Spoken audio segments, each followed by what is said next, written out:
पैसे के लालच ने तेरे दिमाग के टायर को पंक्चर कर दिया है और अंदर से अकल की हवा निकाल दी है। अरे मूर्ख, क्या करेगा पैसा कमा के? पैसा किसके काम आया है जो तेरे काम आएगा? अरे अकबर बादशाह खाली हाथ आया था, खाली हाथ गया। सिकंदर जैसा बादशाह खाली हाथ दुनिया में आया था, खाली हाथ गया। हारून जैसा बड़ा बादशाह खाली हाथ आया था, खाली हाथ गया। इसीलिए किसी ने क्या कहा है, ये सारी उम्र कमा दी कमाने में पैसा और बाद में यही साला पैसा बन गया। ऊपर वाले ने संसार में हर चीज की एक हद बांध रखी है। माँ बाप अपनी औलाद को सजा दे सकते हैं, मगर उसकी एक हद है। उसको चांटा मार सकते हैं, उसका खून तो नहीं कर सकते ना। उसी तरह माँ बाप चाहे कितने खराब हो, कितने गुमराह हो, कितने बुरे हो, मगर औलाद अपने माँ बाप को सजा नहीं दे सकती। ये धर्म कहता है, ये मजहब कहता है, ये कुरान कहता है, ये गीता कहती है। बेटे, तेरी कहानी से मुझको एक सबक मिला है कि वक्त से पहले और तकदीर से ज्यादा किसको मिला है, उसका इंसाफ दे के लाजमी है ये कहना, वाह तेरा क्या कहना, वाह तेरा क्या कहना। वाह कृष्ण प्रसाद, वाह वाह वाह वाह। आज मुझे पहली मर्तबा पता चला कि इतने बड़े महल में रहने वाला शख्स इतना छोटा भी हो सकता है। अरे जिस मोहब्बत को तो अपनी मोहब्बत के बल से हासिल ना कर सका, उस मोहब्बत को अपनी कायरता छल कपट से हासिल करना चाहता है।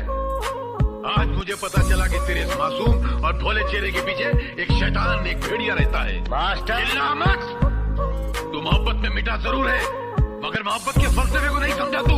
बहुत ऊंचा फलसफा है और मैं यहाँ तेरी शरारतों को रफू करने आया था।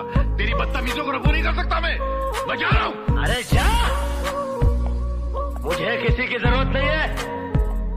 अरे जब मैंने अपने दिल में रहने वालों के जाने का अफसोस नहीं किया, तो घर से जाने वालों की परवाह क्या करूं। मास्टर तो सिर्फ बातों की चिंदियां रफू कर सकता है, दिलों के चिथड़ों को नहीं। चल जा।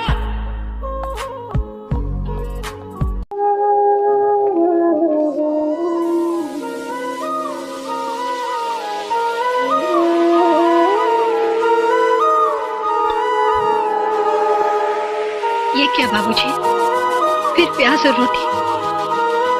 सब्जी दाल खाना तो कई दिनों से भूल ही गए हैं आप। कई दिनों से आप चटनी रोटी ही खा रहे हैं। कहते हैं चादर जितनी बड़ी हो इंसान को पैर उतने ही फैलाने चाहिए, मगर मेरी तो चादर ही छिन गई है। मैं अपने हिस्से का खाना बहुत पहले खा चुका हूं। ये चटनी रोटी भी मैं अगले जन्म से कर्ज लेकर खा रहा हूं। मगर अफसोस ये है कि आत्माराम को ये बात उस वक्त समझ में आई जब घर की दीवारें गिर गईं, औलाद का आशियाना उजड़ गया। अरे साला इस संसार में कौन भिखारी नहीं है, सब भिखारी हैं। अरे हम पेट के भूखे रोटी के पीछे भागते हैं, इसलिए रोटी की भिखारी हैं। ये साले दौलत के चाहने वाले दौलत के भूखे हैं, इसलिए दौलत के पीछे भागते हैं, दौलत के भिखारी हैं। ये हवस वाले हवस के पीछे भागते हैं क्योंकि ये हवस के भिखारी हैं। ये कुर्सी को चाहने वाले वोटों के पीछे भागते हैं क्योंकि ये वोटों के भिखारी हैं। गुरु, अपने मन से देखो तो इस संसार में हर इंसान हर घड़ी किसी न किसी चीज के पीछे भागता रहता है। हर इंसान किसी न किसी चीज का भिखारी है। तो फर्क इतना है कि कोई भिखारी जिसकी तकदीर अच्छी होती है वो अच्छाई बटोर लेता है, और जिसकी तकदीर खराब होती है वो बुराई बटोर लेता है। वाह। कभी सुना था कि संसार में पोता अपने दादा का दूसरा जन्म होता है। शायद सही सुना था। ये जिंदगी एक खेत की तरह है जहां इंसान किसान की तरह पाप और पुण्य के बीज बोता है, और वह बीज उसे फल की शक्ल में इसी संसार में पोते की तरह नसीब हो जाते हैं। इस दुनिया में इंसान का सबसे बड़ा दोस्त कौन है? दुख है?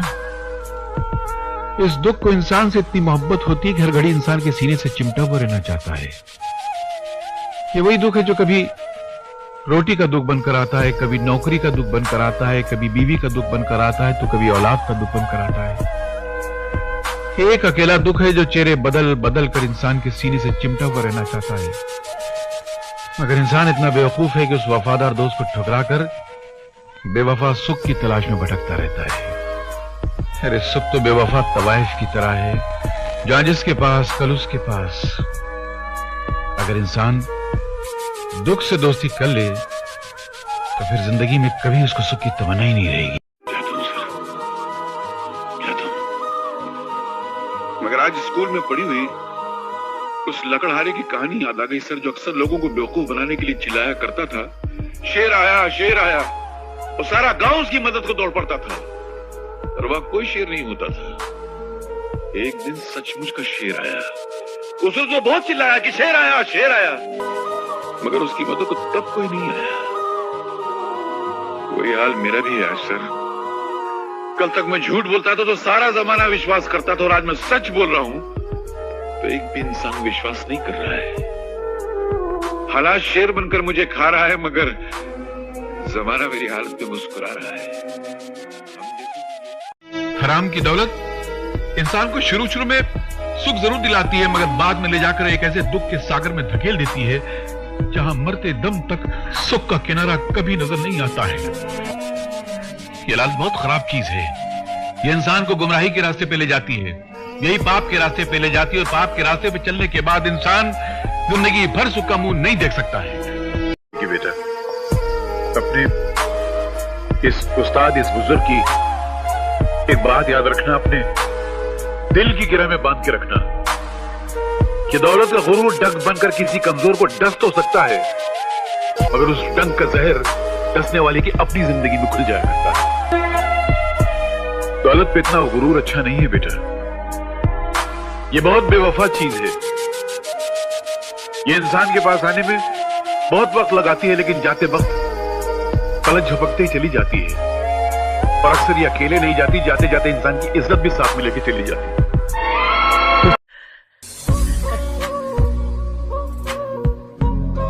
इस दुनिया में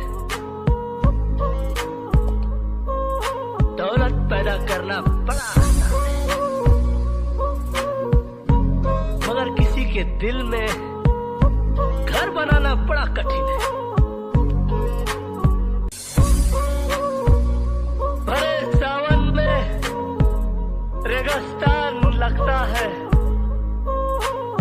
ये घर मेरा खाली मकान लगता है। इस देश में पढ़ाई लिखाई करने वालों को मिलता क्या है? सारी जिंदगी माँ बाप की दौलत और मेहनत को बर्बाद करके लड़के डिग्री हासिल करते हैं, उसके बाद नौकरी के लिए ठोकरें खाते फिरते हैं। आधी जिंदगी पढ़ाई में गुजर जाती है, आधी जिंदगी ठोकरें खाने में गुजर जाती है। तो क्या फायदा ऐसा पढ़ाई हासिल करके? उल्टा पढ़ाई लिखाई हासिल करने के बाद मेहनत मजदूरी करते हुए शर्म आती है, क्योंकि दिमाग की दीवार पर डिग्री की छाप लगा। वैसे भी आज के जमाने में कौन पढ़ाई लिखाई करके साधु संत बन जाता है? सभी बेईमान बनते हैं, पढ़ाई लिखाई करके बेईमानी के नए नए तरीके निकालते हैं। मासी जी एक बात बताऊं, आजकल के जमाने में उसी बच्चे को पढ़ना चाहिए जिसके बाप के बाद दौलत का ढेर लगा हुआ हो, ताकि पढ़ाई लिखाई पूरी करके अपने बाप की कुर्सी पर जाके बैठ जाए और पढ़े लिखे डिग्री वाले नौजवानों को अपना गुलाम बनाकर उन पर हुकूमत करे। इसीलिए मैं अपने बेटे को अपनी यूनिवर्सिटी में पढ़ा रहा हूं, ताकि ये बड़ा होकर किसी की नौकरी नहीं करेगा, अपना बिजनेस, अपना कारोबार खुद करेगा, अपने दिमाग के बल पर, अपनी उंगलियों की औसार। वक्त से पहले सपने देखना बंद करो, क्योंकि सपनों का परिंदा बहुत ऊपर उड़ता है, इंसान उतना ऊपर नहीं उड़ सकता है। इंसान को चाहिए कि उतना ही ऊपर उड़े जहां से वापसी में उसके पर साथ दे सके, उतरते वक्त टूट न जाए। मैं अपनी औलाद को ठुकरा कर कागजी नोटों को बटोरने के लिए तड़पता रहा। ये सबक मैंने तुमसे सीखा दोस्त, और इस नौजवान से। लोग कहते हैं गरीबी इस संसार की सबसे बड़ी बीमारी है। कैंसर का इलाज है मगर गरीबी का इलाज नहीं है। अगर बेटे तुमने ये साबित किया कि इस खतरनाक बीमारी का इलाज है, तो एक इलाज है वो हिम्मत। हाथ वो कलम है जो आकाश के कागज पे लिखी हुई तकदीर को बदल सकता है। ये तुमने साबित किया बेटे। आप तो जेल बैठ के जा रहे थे। अरे सब इन लोगों का प्लान था, मुझे सबूत के साथ पकड़ना चाहते थे। मुझे पहले खुद बाहर जाने दिया और फिर तमाम नकली कागजात के साथ रंगे हाथों पकड़ लिया। इस दुनिया के अंदर इंसान कितना भी बड़ा मुजरिम क्यों ना हो, कितना भी चालाक क्यों ना हो, जुर्म करके कभी बच नहीं सकता है। बिल्कुल सही कह रहे हो बेटा, इसीलिए अंग्रेजी में कहावत मशहूर है ना, क्राइम नेवर पेस। जुर्म करके आदमी कभी भी सुखी रह नहीं सकता, कानून से बच नहीं सकता। तुम नहीं समझोगे। अरे हम सब समझते हैं मियां, आधी से ज्यादा दुनिया गरीबी और भूख के लपेटे में लिपटी हुई है। कोई रो के उसे बता देता है और कोई हंस के छुपा देता है, मगर फिर भी खुदकुशी उसका हल नहीं है मेरे दोस्त।